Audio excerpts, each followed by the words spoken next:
funds have a global mandate, although at this point, about half is invested in the U.S. Is the U.S. still the best place to be, even after this run that we've seen really since last year? Certainly from an economic standpoint, the U.S. has stronger fundamentals than the rest of the world. Europe is still recovering. Japan is still in an experimental phase. And you expect then that Europe, sometimes when you see an underperformance, there are better values. So in terms of valuations, we're not stretched here in the U.S. as far as you're concerned? The way we look at things in shareholder yield is not so much about buying low and selling high as it is about collecting a certain amount of return. We're looking to capture dividends, share buybacks, debt reduction, and growth from companies on a recurring basis from excess cash flow.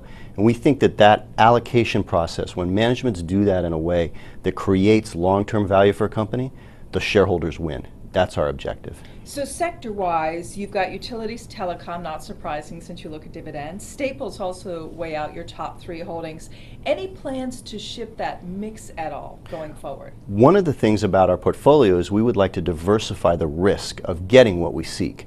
So we target a certain level of yield and then try and find as many companies who can deliver that as possible. So as the economy recovers and you find strength in the financial sector or in the healthcare sector, areas that have been beaten down over the last few years, we'll add to those, and we'll take some of the winners from the utilities and the telcos and the staples and reallocate them, again, to reduce the risk of getting what we seek.